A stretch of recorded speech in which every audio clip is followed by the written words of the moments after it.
Good afternoon. I'd like to welcome everybody to the Veterans Assembly here today. My plan right now is to walk you through what we hope to accomplish and give you an idea as to how we came to all being in here today. As you can see to my right and to my left, we are very lucky to be joined by veterans from wars across the 20th century. Our hope is today, by the time we get out of here at the end of the school day, is that we'll have first-person accounts shared directly by those who were involved, as well as an opportunity for you as students to ask questions of these veterans, something that is a personal interest of you, and I'll cover that momentarily. Before I move on, I just have to offer a few thank yous. First off, I'd like to thank the band here. They sounded fantastic as you guys came in. So thanks to the maestro on that one. Along the same lines, there will be some musical interludes that are pertinent to the time periods in which these wars were fought. I'd like to thank Joe Priola for those. He did a fantastic job of finding the music for us there. The beautiful decorations and the organization of the stage as you see it has to go out to the strong arm of the building, Miss Jeannie Mercurio. And a lot of the idea behind why we're here today comes from the person who I like to affectionately refer to as the idea guy, Mr. Mitchell. Lastly, I'd like to thank the social studies staff and those students who helped out present the visuals that you'll see today. Many students put in many hours, and I think you'll be very impressed with the wide array of pictures representing each of these wars. So thank you to the students and to the teachers on that front. I'd like to take a chance to recognize some special guests here today. We have Dr. Kevin McGowan, our superintendent, has joined us. Mr. Alemo, assistant superintendent. We've got members of our Board of Education, Ms. Costanza, Ms. Gilbert, Dr. Sachs, excuse me. From our Brighton Town Board, we have Mr. Vogel, who has joined us. And also we are anticipating seeing Senator Joe Robach, Assemblyman Joe Morelli, and Monroe County Legislature Justin Wilcox. So please give them a round of applause.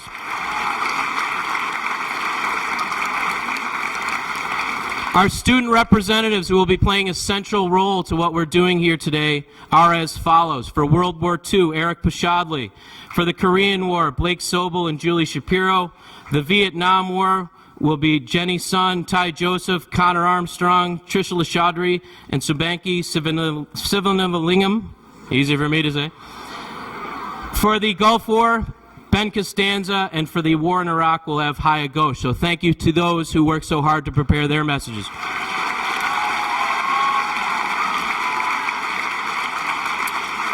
On the eve of Veterans Day, I think it's important to look as to how we ultimately came to this day being a national holiday. Following World War I, which officially ended when the Treaty of Versailles was signed in June of 1919, ultimately that ended the war formally. However, the armistice between the Allied nations and Germany went into effect on the 11th hour of the 11th day of the 11th month.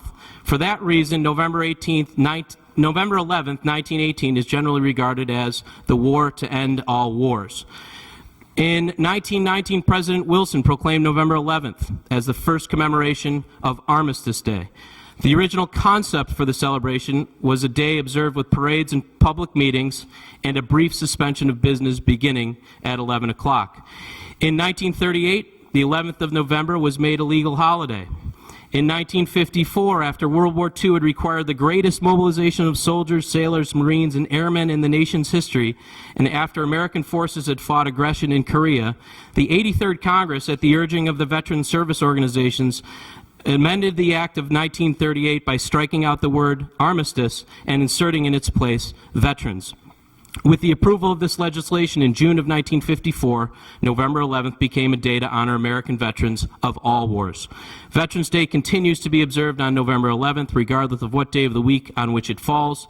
The restoration of the observance of Veterans Day in November to November 11th not only preserves the historical significance of the date, but helps focus attention on the important purpose of the day, a celebration to honor Americans' veterans for their patriotism, love of country, and willingness to serve and sacrifice for the common good. And that's what brings us here today.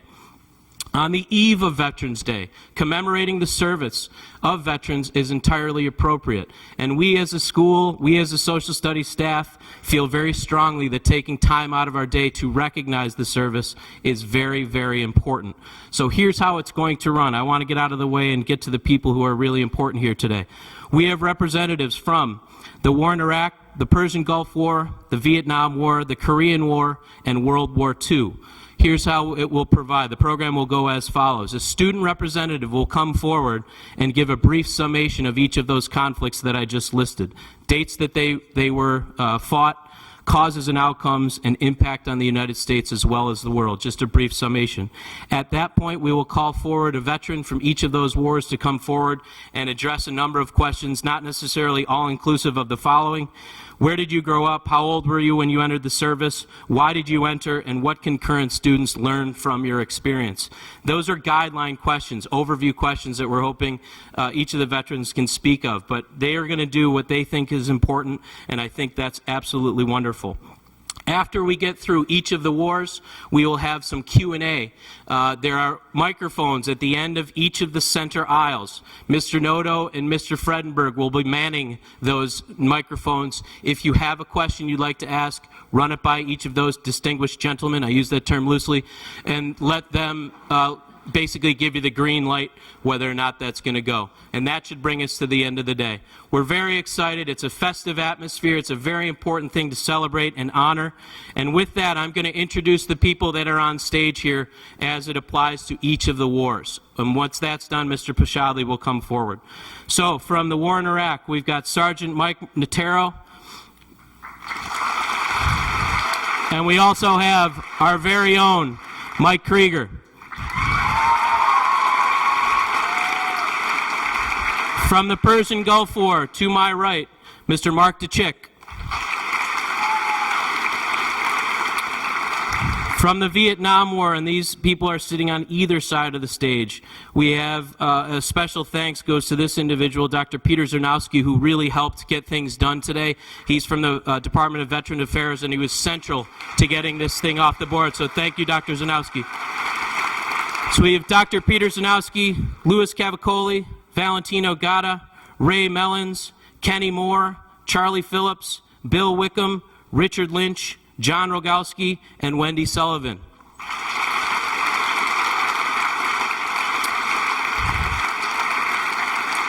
From Korea, Mr. Gerald Walters. And lastly, from World War II, we have Mr. Bob Botash, Mr. Tom Hope, Mr. David Mancini. Mr. Mancini has very generously donated a book of his memoirs to our library this afternoon with a personalized message inside of it. So take a look when you get in there later on. So I'd like to thank Mr. Mancini for that. And lastly, from World War II, Mr. Frank Mace, who you may know as Dr. Hackett's father.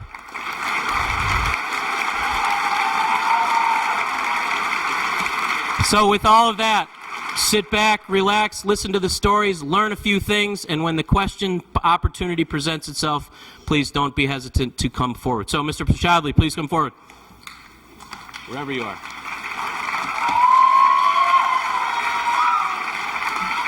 All right. Could we please get another round of applause for the veterans?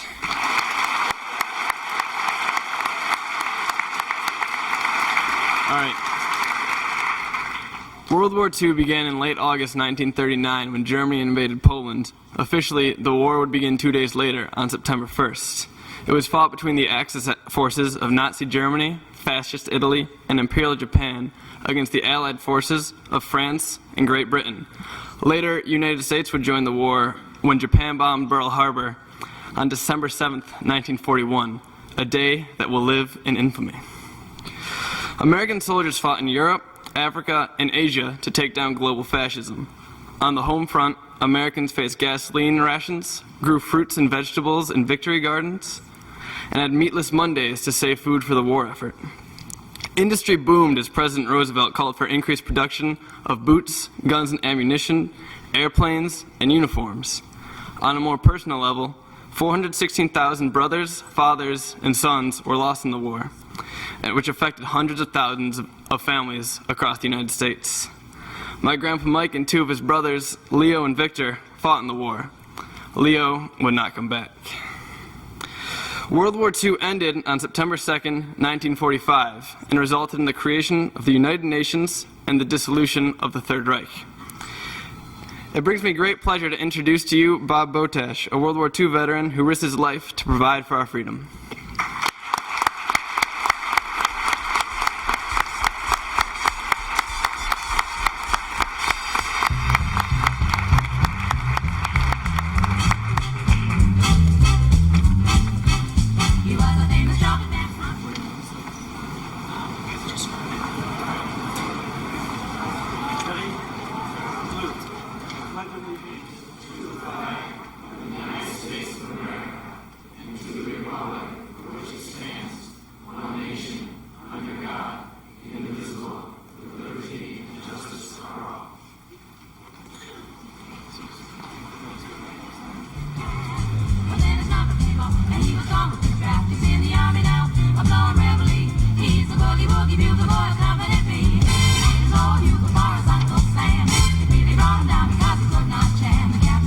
The first question that they have on the paper here is, where did I come from?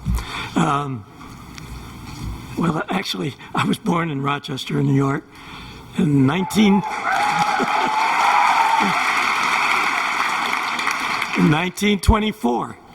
So that makes me a little older than a lot of people. I'll just leave it that way. How old are you when you entered the service? Well, I wouldn't actually enter it in the terms of where I volunteered to go in.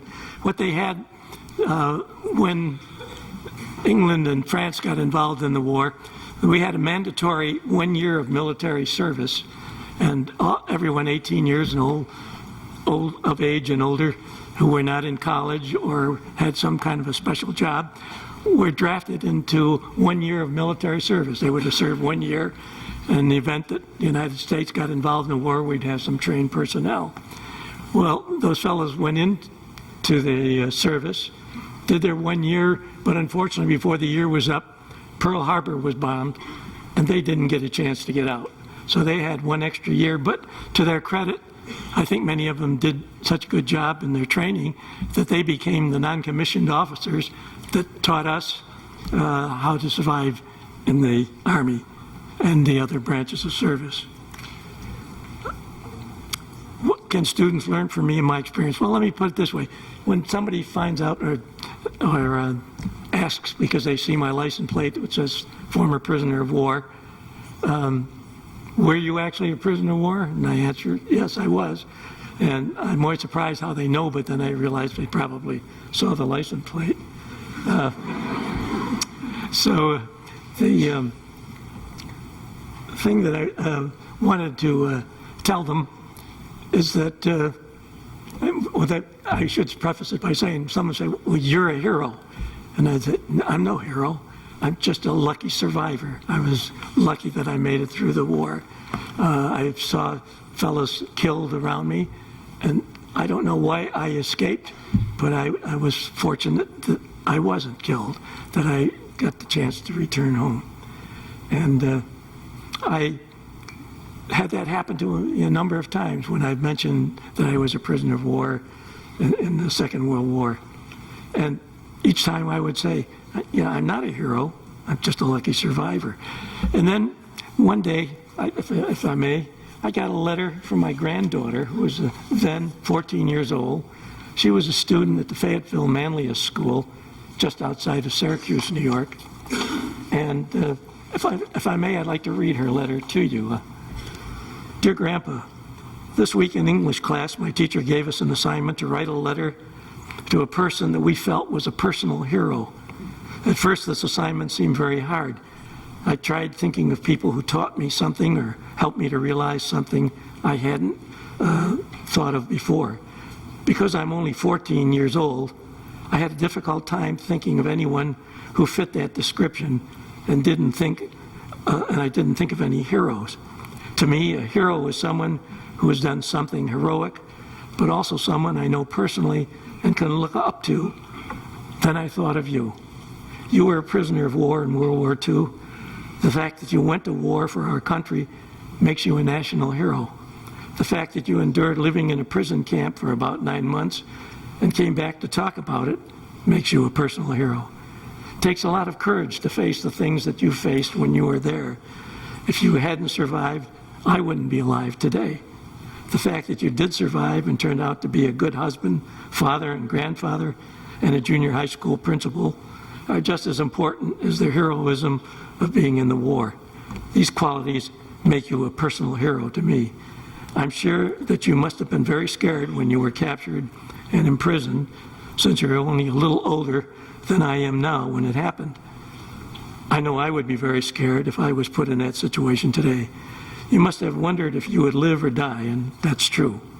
Sometimes I think that I had a lot to worry about with tests and school, but then when I think about you and even about people who are now fighting in Iraq, I realize that we were very lucky because of people like you who took on these heroic tasks to help people and to serve their country. It is people like you who really deserve a title of hero. In my opinion, a hero isn't necessarily someone who is brave or fights off an evil villain. A hero is someone who has had a positive impact on another person and has put others before themselves in these situations. They may not have saved the day just in the nick of time, but they might have brightened a little by saying something nice or doing a favor for someone. You've done these things for me and for other people, and that makes you a hero in my eyes. So I'm very pleased that my granddaughter thinks that. In her case, I guess I'll accept the fact that maybe I could be a little bit of a hero, but I still maintain I was just a lucky survivor. Thank you.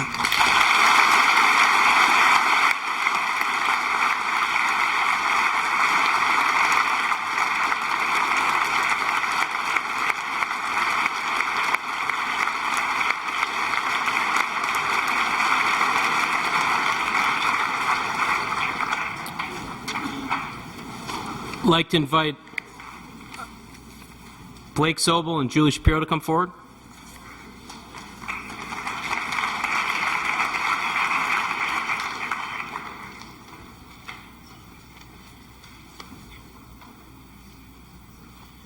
And if the others who are going to be doing summaries can come backstage, that'll expedite the process. Thank you. Hi. Shortly after World War II ended, a war of ideology took place, known as the Cold War. This was between democratic and capitalist United States and the communist and totalitarian Soviet Union. There was never any direct fighting during this war, but many surrogate wars happened, the first of which was the Korean War. The Korean War was also known as the Forgotten War. This is because it lied in the shadows of the Vietnam War and World War II. Also, there was no draft. The Korean War went from 1950 to 1953. The Soviet Union supported North Korea, while the United States of America supported South Korea in an attempt to stop the spread of communism. It all started when North Korea launched a surprise attack on South Korea. The South was unprepared and overpowered by the North Koreans, so the U.S. as well as the United Nations decided to send help to South Korea. The South Koreans then marched into North Korea until they reached the Chinese border. There, the Chinese threatened to send troops to the North Korea. The South Korea and the United Nations allies disregarded this message, and they continued to march into the North Korea. The North Koreans then led the South Koreans back into South Korea, where they had ongoing rivalries until 1953, when they made the armistice of a border close to the original 38th parallel. During the Korean conflict, approximately 35,000 American soldiers lost their lives. And to this day, the war is still going on. Now to talk to you is a veteran himself, Gerald Walters.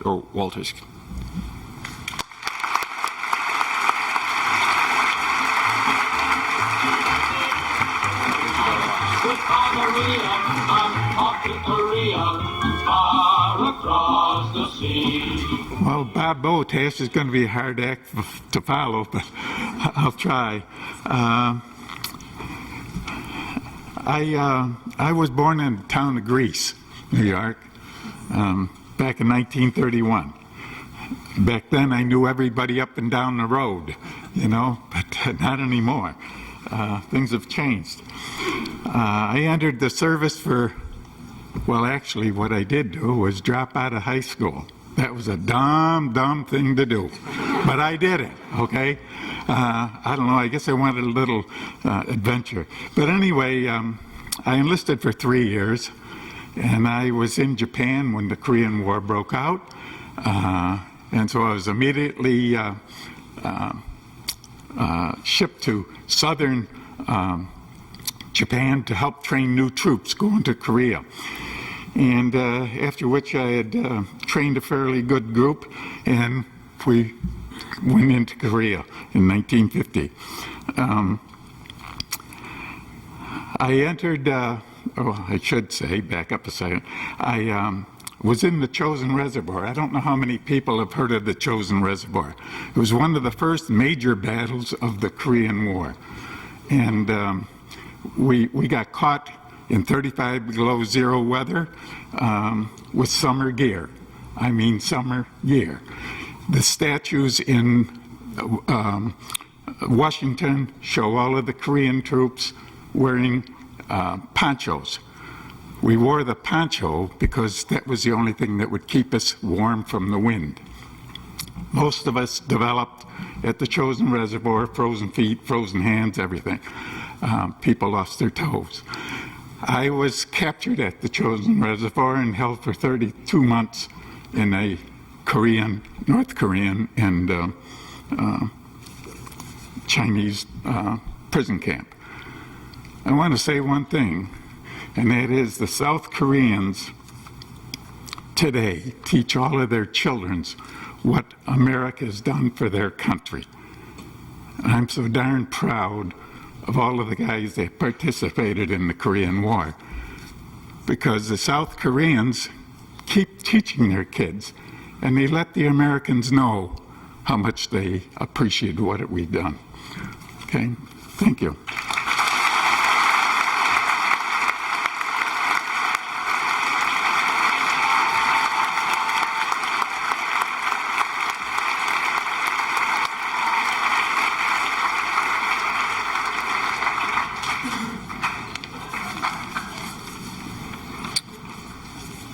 I'd like to introduce those students who will be introducing the Vietnam War veteran. Ms. Sun, Mr. Joseph, Mr. Armstrong, Mr. Chaudhry, and Mr. Sivanalingam, excuse me. Come on up.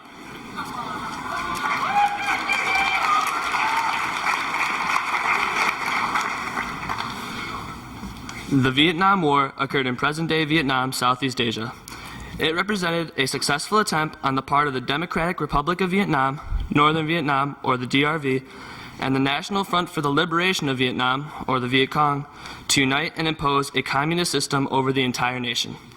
Opposing the DRV was the Republic of Vietnam, or South Vietnam, also known as the RVN. Backed by the United States, the war in Vietnam occurred during the Cold War, and is generally viewed as an indirect conflict between the United States and the Soviet Union, with each nation and its allies supporting one side. The most commonly used dates for the conflict are 1959 to 1975. This period begins with North Vietnam's first guerrilla attacks against the South and ends with the fall of Saigon. American ground forces were directly involved in the war between 1965 and 1973. The Vietnam War first began in 1959, 5 years after the division of the country by the Geneva Accords. Vietnam had split into two, with a communist government in the south under Ho Chi Minh and a democratic government in the south under Ngo Dinh Diem. Ho launched a guerrilla campaign in South Vietnam, led by Viet Cong units, with the goal of uniting the country under communist rule. The United States, seeking to stop the spread of communism, trained the Army of the Republic of Vietnam, and provided military advisors to help combat the guerrillas. In August 1964, a U.S. warship was attacked by North Vietnamese torpedo boats in the Gulf of Tonkin. Following this attack, Congress passed the Southeast Asia Resolution, which allowed President Lyndon Johnson to conduct military operations in the region without a declaration of war. On March 2, 1965, U.S. aircraft began bombing targets in Vietnam, and the first troops arrived. Commanded by General William Westmoreland, U.S. troops won victories over Viet Cong and North Vietnamese forces around Chu Lai and the Ia Drang Valley that summer. Following these defeats, the North Vietnamese avoided fighting conventional battles and focused on engaging U.S. troops in small unit actions in the sweltering jungles of South Vietnam. In January 1968, the North Vietnamese and the Viet Cong launched the massive Tet Offensive. Beginning with an assault on U.S. Marines at Khe Sanh, the offensive included attacks by the Viet Congs on cities throughout South Vietnam.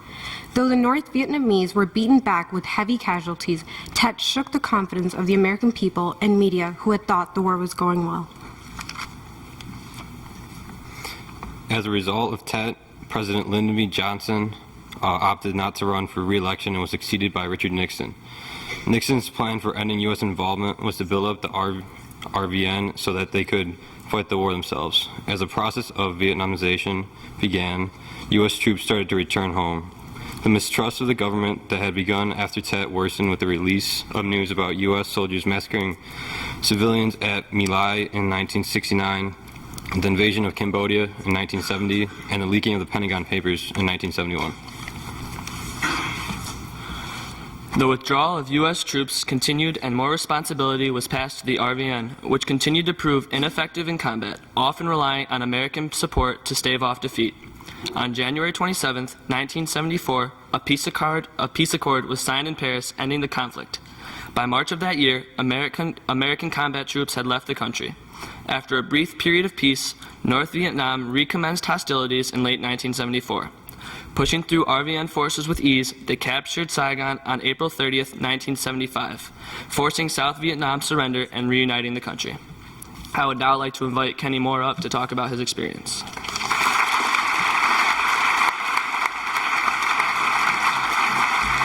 Fighting soldiers from the sky, fearless men who jump and die. That it's not me. First of all, I'd like to thank you all for having us here and recognizing the veterans. I think it's so important. I also want to say something about my friend Dan Wilmot, who is not only a good friend of the veterans, but he's also very active in the Vietnam Veterans Memorial in Highland Park, and for him I thank you for that, Dan. I'll go by the script here. First of all, where I grew up. I grew up down in Charlotte, down at the lake, and went to Charlotte High School proudly. And then on November 5th of 1965, I received a letter in the mail that I thought was a joke by one of my friends. It said, "Your friends and neighbors have selected you to be part of the armed forces." So I was drafted into the United States Army, pretty much left immediately for Fort Dix, New Jersey, on to Fort Benning, Georgia, a short stint at jungle school in Mississippi, and then to Vietnam. And at that time, you know, I really wasn't even sure what was going on in Vietnam. Maybe it was just me, but I was quick to learn when I got there. I served with D Troop 17th Armored Cav as an infantryman. Got home October 13th, 1967. And have really been a Vietnam vet ever since. What can I tell you, current students, about my experiences? Well, it taught me an awful lot, I think, the military. One of the most important things it taught me was respect of the military in my country and the respect for those I served with. When I was over in Vietnam and spent that year there, it really made me realize the value of my family and the friends I had at home and how much I missed them. And that was I think it was a great learning experience because it gave me a whole new sense of value of people that are around me all the time. I returned to Vietnam 5 years ago, and I was a little apprehensive of going over there because I didn't know what to expect from my experiences with the war. But when I went over there and seen how the country was today, I just hope that that we as military were part of making it what it is today, and the country being prosperous, the people speaking English, and they just want to know all about you, and they hold no ill feelings about the war and us being there. And the other thing that it taught me, along with my fellowship with my brother veterans, is that that we don't forget our own. We as Vietnam vets remember our brothers in the Korean War, World War I, World War II, and we remember those who served with us. And yesterday was a very important day for us. We brought back one of the 12 missing MIAs from the Vietnam War. He was returned to Hilton, New York, after being killed in action May 21st, 1968, Sergeant David Lemke. And we are just so appreciative that the government keeps the pressure up and keeps looking for him. And we're just thankful that David's home for good.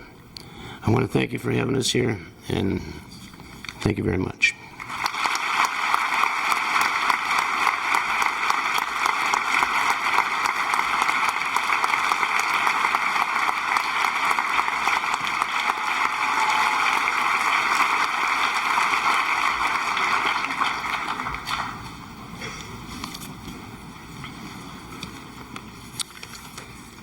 Mr. Ben Costanza will now introduce our Persian Gulf War veteran.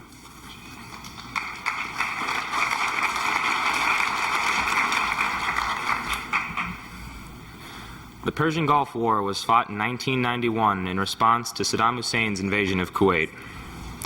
The war was fought by a United Nations authorized coalition force led by the United States.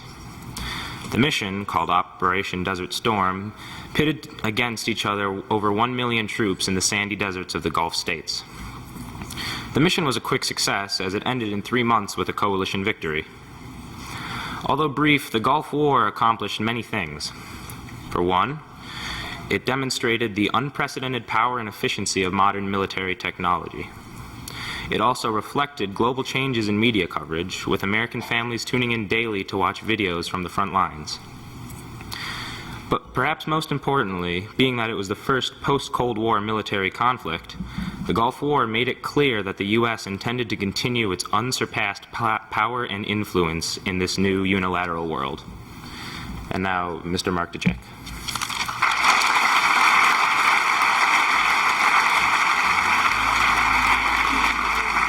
Hi, I would first like to say it's an honor to be up here with these men and women. I was born in Auburn, New York. It's about an hour and a half east of here. And after high school, my friends were going off to college, and I wasn't sure what I wanted to do.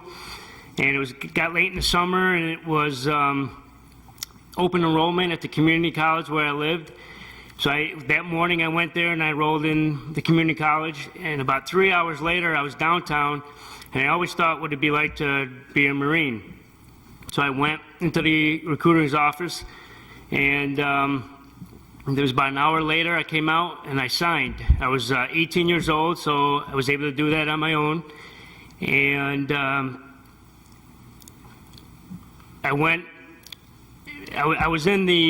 was probably in, I think, 3 years, and then we were told about the conflict over in the Middle East, and we had to gear up and prepare to go over there. And my unit, we were in country about 10 months, and being in the military, you gain a lot of friends, you meet a lot of nice people, and I've learned the biggest thing was discipline for me. I learned a lot of discipline, and it made me the person I am today. What I do now, and just and living every day, and trying to be respectful and kind as best you can. Thank you.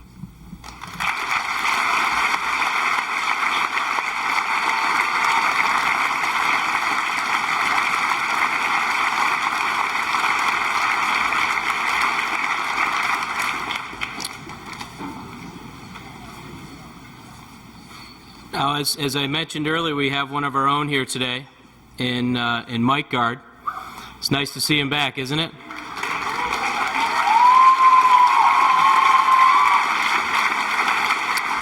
So I'd like to call Mike forward to come forward and speak about his experiences in Iraq.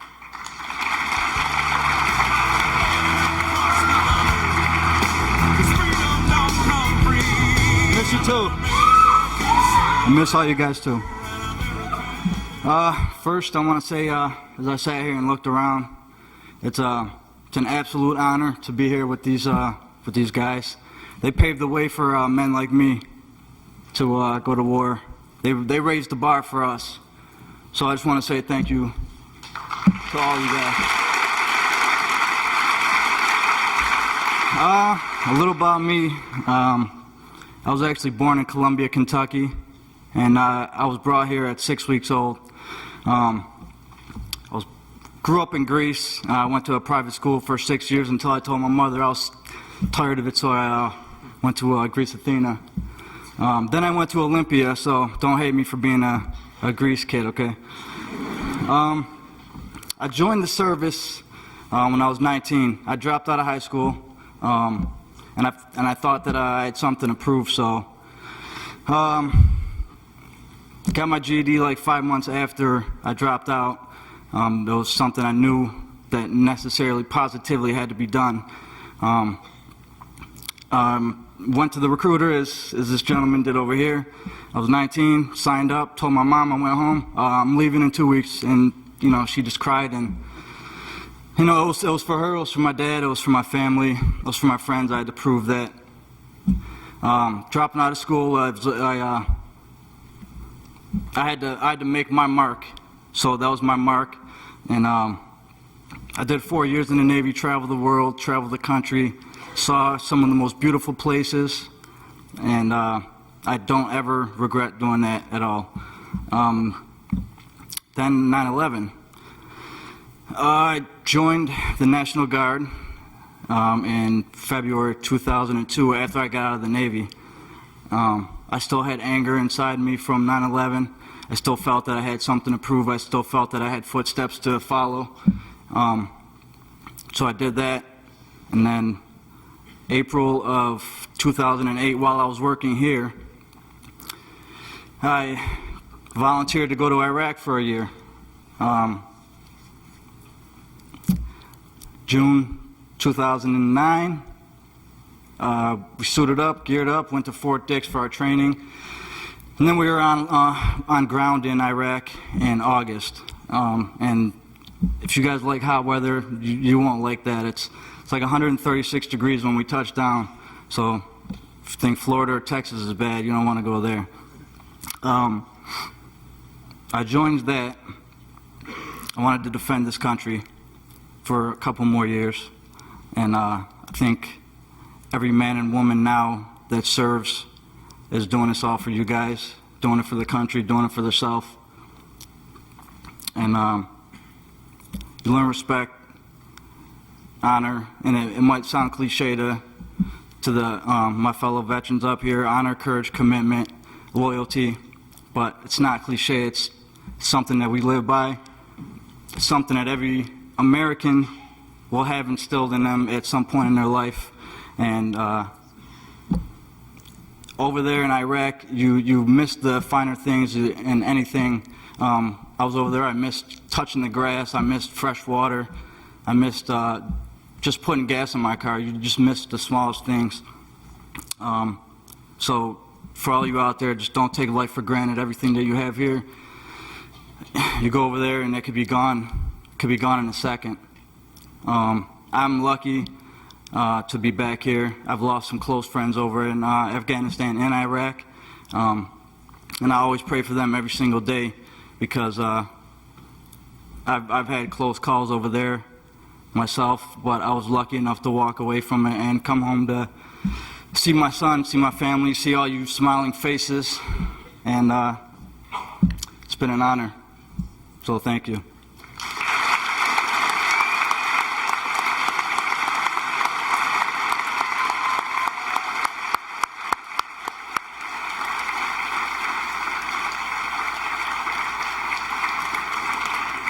So at this point, you have heard directly from veterans from a variety of wars throughout the 20th century.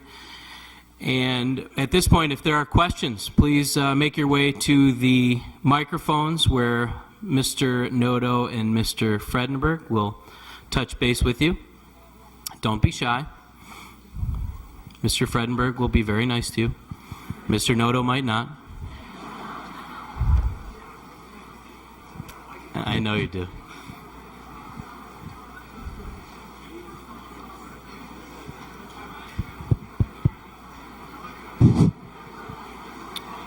What's the question?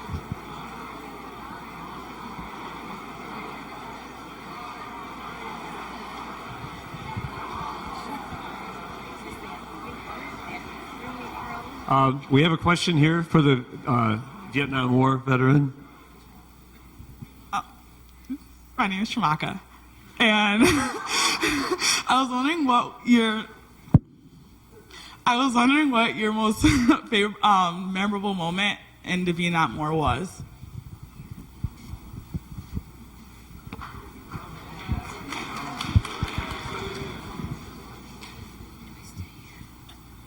I think for me that one thing I remembered very well to this day is how much I miss this great country we live in, and like one of the gentlemen was saying, how much you miss the easy things that you take for granted, like milk and all that. And I think that's one thing that is always stuck in my mind, how valuable it is to me, how great a country we live in, and we have everything. And that was a memorable moment for me. And coming home was also probably the greatest moment.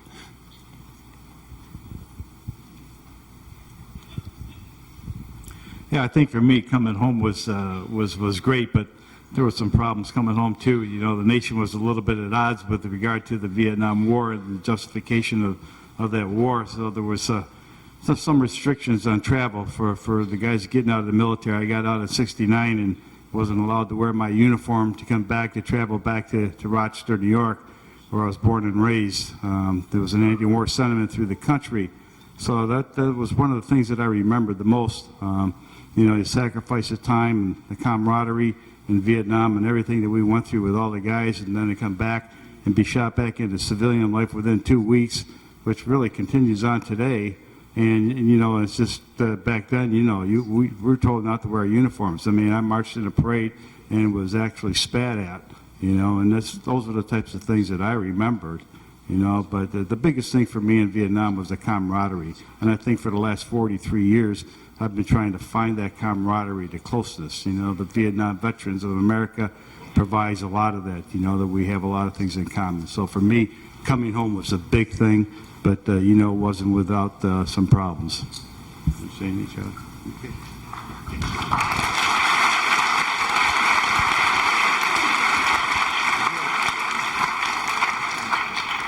I wanted to ask Mike when he coming back. Of course, Quasia.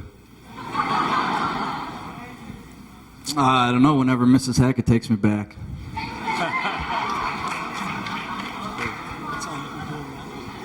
We have a question here for World War II vet. Mr. Miles. How do you feel about how World War II has been depicted in movies, cinema? How does he feel about how it's being depicted in movies? You got it. I was a motion picture cameraman during the war, and I've been a producer since then. Very few of the films really capture the feeling of a war. For one thing, a war goes in waves. You have intense battle, and then you'll have several weeks of no battle, and you get bored. And the officers had to figure out things to keep you going, cleaning your rifles and doing other things. But films like Saving Private Ryan and those films are done with a story, and it looks like it's a continuous battle. It's not that way. And it's very intense at times, and then there's lulls, right?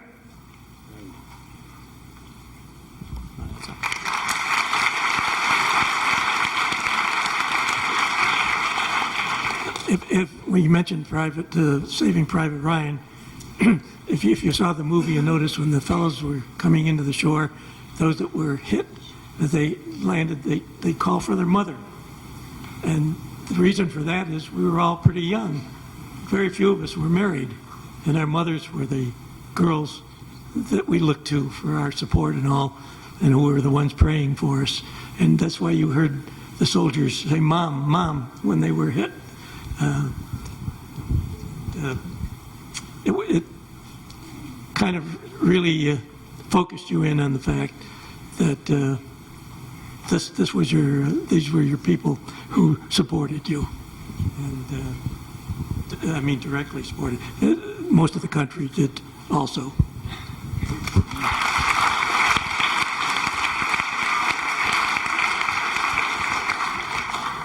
This war isn't all tough. Maybe you've heard of General Patton? I stepped in General Patton's foot one time, and he apologized to me for it, and they almost put that in the film. In fact, the producer wrote me afterwards and said, "Mr. Hope, if you had sent that 2 months earlier, it would have been in the film of General Patton apologizing to a second lieutenant."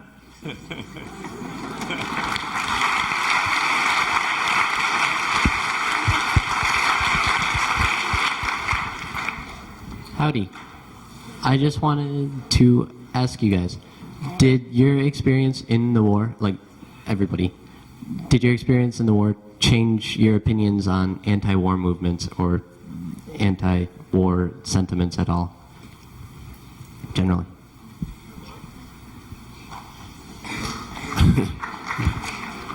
You guys are probably going to kill me when I say this, but I don't. I can't help but think sometimes when I look, I'm just now watching on the History Channel the documentary on the Vietnam War, and it's a tough thing because we went over there and fought for people's right to say what they believe in, and then when people stand up and do that, you know, it causes a lot of problems. And I watched the anti-war protesters during the Vietnam War on the History Channel, and it brought back, like what Louis said, that what you guys got to understand is that, you know, I didn't start the war, and none of these guys did, and we went and fought for our country and did what we thought was right. But when we came home, we were the bad guys, and the protesters were the good guys, and we got treated like dirt. And for the most part, you know, we've never had that, you know, welcome home and thanks for what we do. You know, it has never happened. Yeah.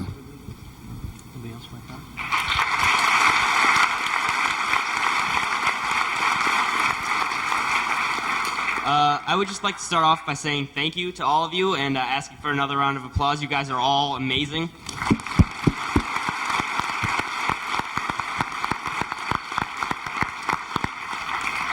My grandfather was actually in the Korean War. He tells me all these war stories. I mean, the worst one that he's ever told me, the one that I felt the deepest, was apparently one of his best friends in the war died right in front of him, and he was like the first one to see it. And I'm just wondering if you guys, I mean, he says that it's one of the proudest moments of his life I mean, not just going to war, but fighting for his country, fighting for the things that he believes in.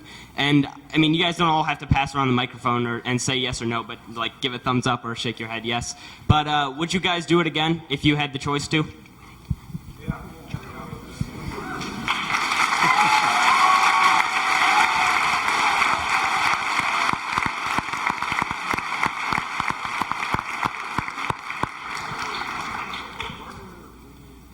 This is sort of just a general question to everybody, but where were you all stationed in the various wars?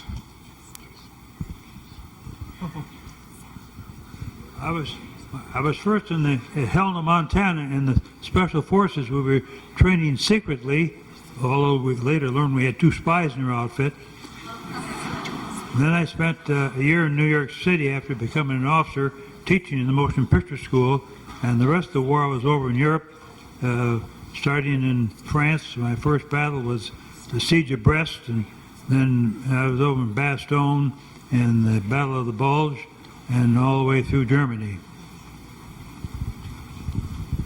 I spent my 20th birthday on Guadalcanal, and 2 days later we hit Bougainville, and I was in there 2.5 months in the infantry, and since then it's all been gravy.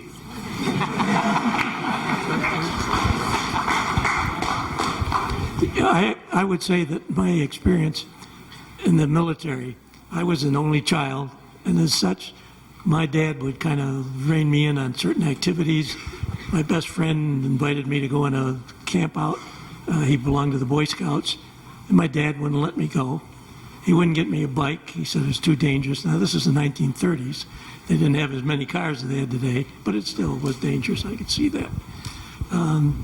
But when I got into the service, I had to do things I never thought I could do. We went through obstacle courses. We went on long hikes. And I want to say some of the biggest guys were always in the front. I don't know why they put them in the front, because us little guys in the back had to take double steps to keep up with them. But I always managed to finish the hikes, and some of those big guys that I looked up to were sitting on the side of the road because they were tired out. But what I guess I'm saying is, to me, it was a growing experience. I felt so much more proud of myself when I got out of the service, that I had at least had the training and ability, and that I went through the things that I went through. The infiltration course where you crawl under barbed wire and they shoot live ammunition over your head. You lay in a foxhole and they run a tank over you. These are things that I would never have done otherwise, believe me. But I felt it strengthened me as a person, and allowed me to see that I didn't know how to swim, for example. And one day in our basic training, they took us to a pool. It was near the end of the 13 weeks of basic training. And when the fellow said, well, come on, swim, I said, I don't know how to swim. What, you know? By the time we finished and we were taken out of the pool, I knew how to float face down in the water. And to me, that was a big accomplishment. So, yes, I think the service did much for me, and that part of it I'm very grateful for. As far as the war part, no, I could do without that again.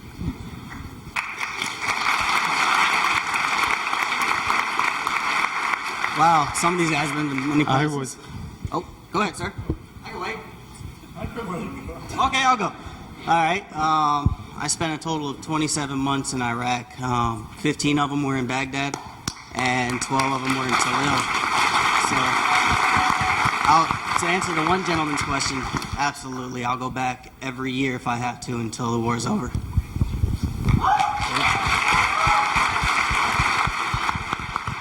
I was in a place called Pleiku, Vietnam. It was the Central Highlands. We got to meet the friendliest people there were called the Mountainards. And they were the people of the Central Highlands. And they were like farmer people. And they were the best people that I've ever met in my whole life. And Vietnam was a nightmare for me and many others, I'm sure. But coming home was the best thing. And it still is.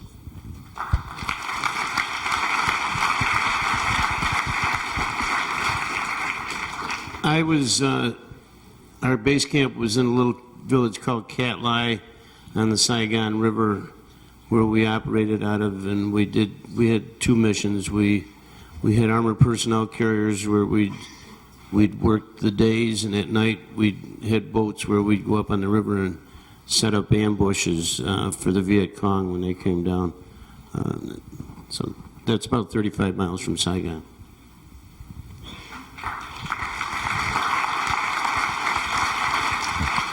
I did not get a chance to go to Vietnam because of my basic training. I got injured, and I spent 9 months in a hospital in Denver, Colorado. But I would have been there if that wouldn't happen. And I'm glad that I found my brothers here, that they came home. Thank you.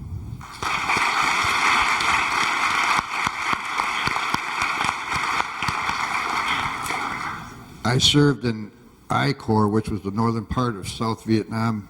I was assigned to Quang Tri Province with the 3rd Marines. Many duties went on there, too numerous for me to name here, so that's it.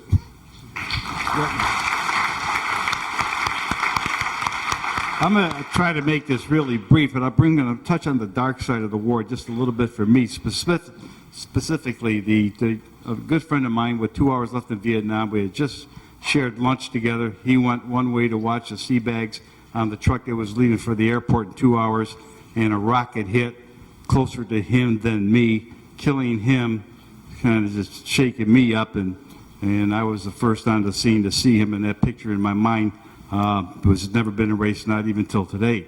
The effect that it had upon me when I came home, and I just give it briefly, a brief example is that before I went to Vietnam, I didn't smoke, drink, do drugs, played in a rock band, had a lot of fun, really enjoyed life. I came back from Vietnam, I was smoking, drinking, doing drugs, had a lot of problems with the marriage, divorce, so there was a lot of bad side effects from some of the things that I saw over there. And that was a rude awakening for me. And I had not seen that until that incident happened. You know, but with the help that's available today and the help that I sought out through other veterans since 1999, you know, I'm trying to straighten the life out. I quit drinking in '86. My life had turned around. I had a great support system with my wife and family, and I found a great support system with Dr. Pete, who's sitting in the back row there. He's been quiet all afternoon here, but his organization is the one that's been saving my life, and it's been saving a lot of other folks' life. He provides the mental health services for the veterans in need here, so I'm very grateful for the help that's out there today, but it took me a long time to get there. Thank you.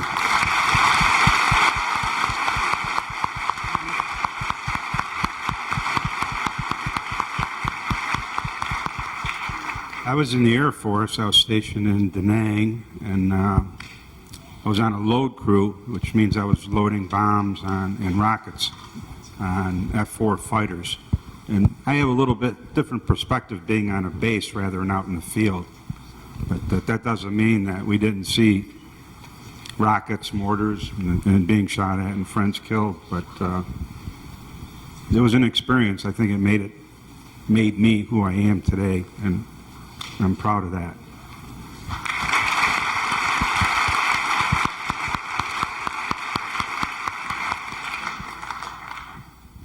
I was in central Iraq. It's called Basra. There was 2 different bases down there. We would convoy through the city every day or so. That's about 7 hours away from Baghdad, so I'd definitely go back again.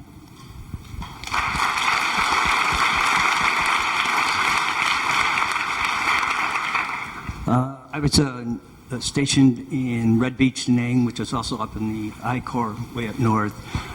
We were a helicopter unit, so we flew quite a bit.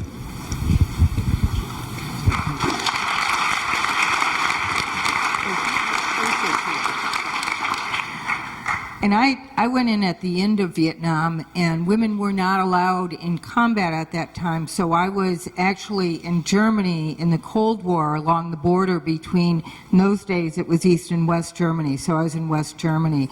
Now women are right out in the battle on the fields and all, but at the time I went in it was still wax. And then about 4 months into my service, they became regular Army. So those of you who are women, if you go in, you actually go into battle.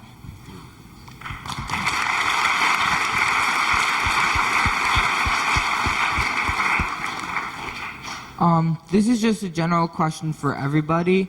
If you took one decision you made in combat or anywhere else and changed it, what would you have done and why?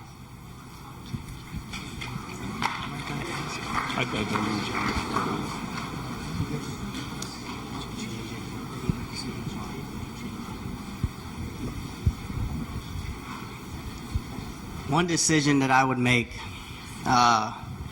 came off of a 15-hour mission straight onto a guard shift for 8 hours and fell asleep. So if I could change my decision, I would have taken more Red Bulls and stayed awake so I didn't get in trouble.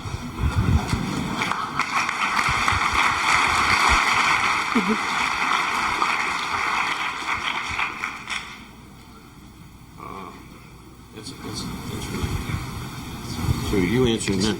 Pass it back to me. I'm not touching that one. What was the question with the one decision that affected us the most? Is that what the question was? From the surface, if I could change one thing? If you could change one decision that you took, just any decision. The one decision that I did, I served 2 tours in Vietnam, and the second tour was with the 5th Special Forces, and there was an incident at one of the outposts. There was some battle down at the down in the town between the local forces and the what they call, I guess it would be the National Guard or whatever they call it. I don't remember exactly what it was at that time, but I was asked if I wanted to go down there. There was a battle down there amongst the friendlies. Basically, they were drinking and somebody popped a grenade and all the rest of that. My decision to go down there and to help out and to bring the bodies back and all the rest of that really impacted me the most. I had a choice whether I wanted to go down there and look at that and see that, but you know, the effect upon that, and really, I'll be straight with you, because that's the way I am. You know, we tied bodies to the Jeep and we drove them up a hill just like you would put a deer on a car. You know, I mean, that's just the way we handle bodies, and that really had an effect upon me. You know, to look at those people, they were human beings, whether they were Vietnamese or not. You know, that really impacted me a lot, because they were humans. I mean, and they were there lying there, and you could see the sun shining through their body because there was no blood left in it. That decision to go down there that day had a real big impact on my life too, because I saw things there I probably would have never saw had I not gone down there. It was a terrible decision.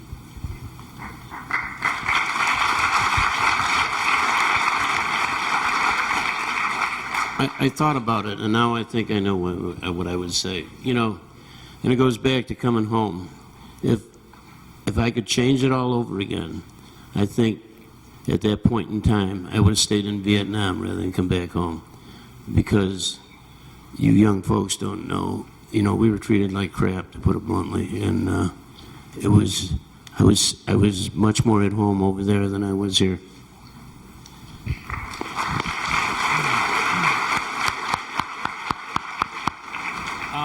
During the Tet Offensive, which was in January 1968, I was 19 years old, and picture yourselves in this situation. We were getting mortared and attacked in every town in Vietnam, and almost hand-to-hand searching and fighting in every house. And I came around the corner, and there was a baby, an infant, blown almost in half, crawling on his elbows with his entrails hanging out and bleeding. So I chose to shoot the baby because to put him out of his misery. And the decision I had to make, I've lived with this now for 43 years, and Dr. Pete's counselors have been helping me to try and forget and get over this. And they said, it's not your fault. It was an injury of war, and you did the right thing to help the baby not suffer anymore. So I wish I didn't have to make that decision, and I wish I wouldn't have been there.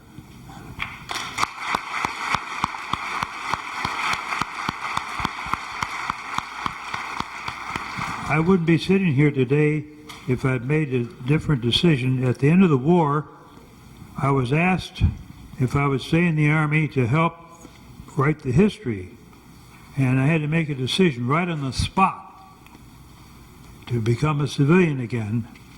And I would, if I hadn't, I wouldn't be sitting here today.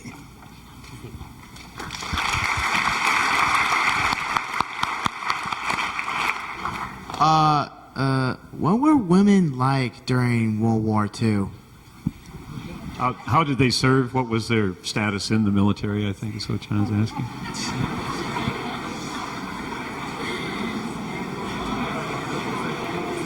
Do you want that one? I'm going to take that because I actually am in a group with a number of women from World War II. And most of the women's roles were either nursing or support, driving jeeps. A lot of the women were nurses.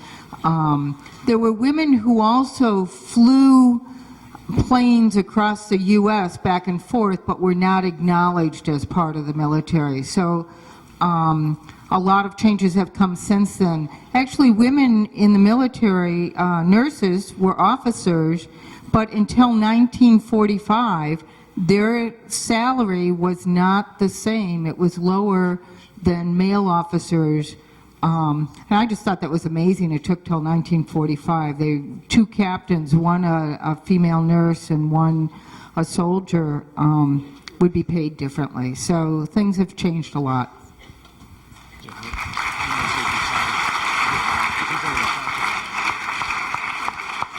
Somebody asked a question earlier, but when I first went in the Army, May 6, 1942, down in El Paso, Fort Bliss, Texas,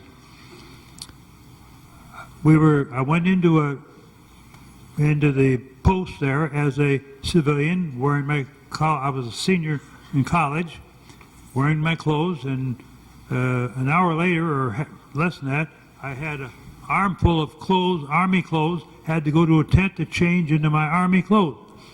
And as I was changing, the man next to me asked me if I'd tie his shoelaces. He'd never worn shoes. That was my first lesson. The Army, you meet all kinds of people. About 5 weeks or so later, 4 or 5 weeks later, I was at basic training for Signal Corps in Camp Crowder, Missouri. And after supper one night, I was sitting at the edge of a creek, and the man next to me said, well, I can't remember how it came up, but he said that I see my mother about 10 o'clock in the morning when the second maid brings her breakfast in bed. So the Army has all kinds of people in it.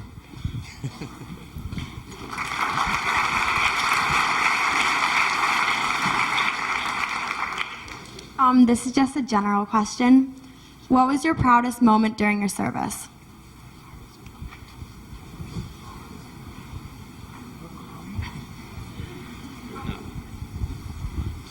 My proudest moment, I had enlisted in the Marine Corps, and I was 17 years old when I went in, and when I graduated boot camp, I was 18. And when you graduate boot camp down at Parris Island, South Carolina, as you Marines, hoorah, happy birthday, guys. Today's our 236th birthday, by the way, for the Marine Corps.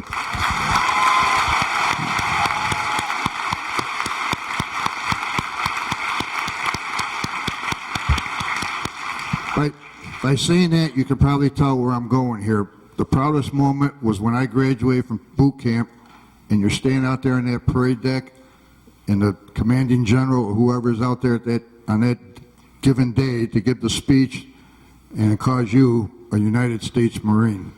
That was the proudest day of my time in the service.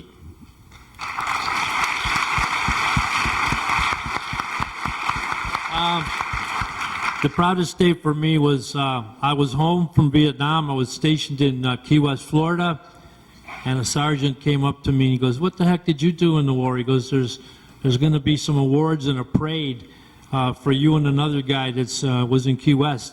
And we had some generals from D.C. come down and award us the medals we got.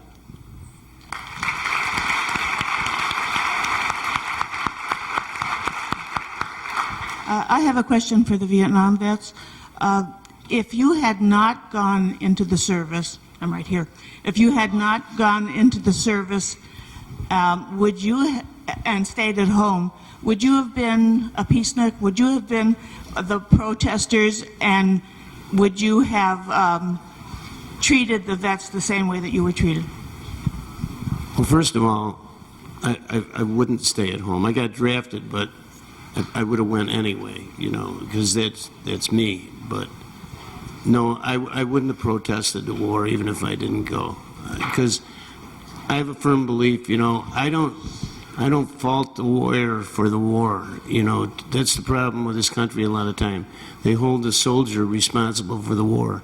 The people that got to hold responsible for the war are the people that govern this nation in Washington and that. This young man that went over there and fought for our country, it's not his fault. He didn't start it. But no to your answer. Let's give them all a hand here, ladies and gentlemen.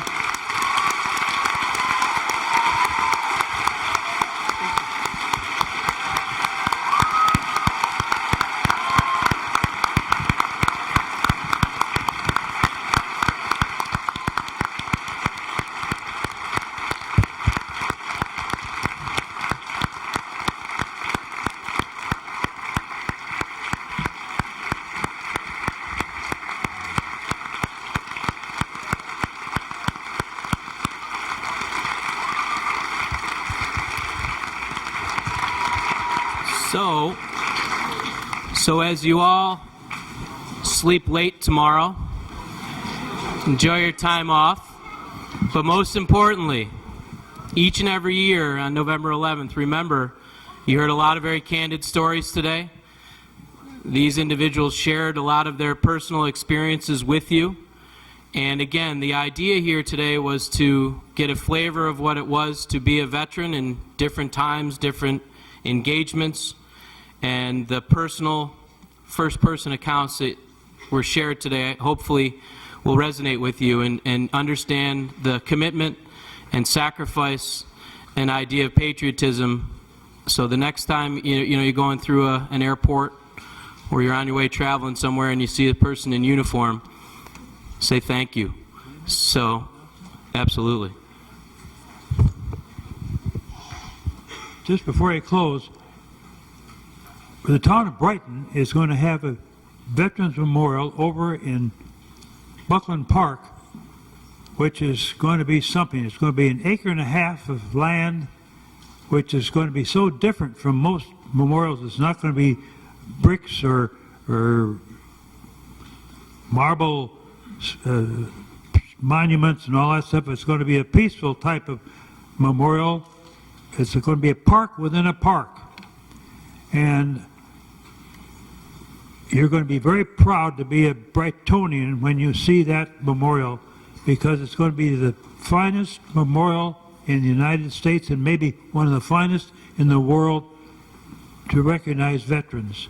And we hope to have it ready to dedicate next Memorial Day, May 30th. So I want you to know, and we have some flyers on it here if anybody's interested in it, and I guess there's a table out there. But I just want you people to know about this memorial up and coming, and watch for it. Thank you.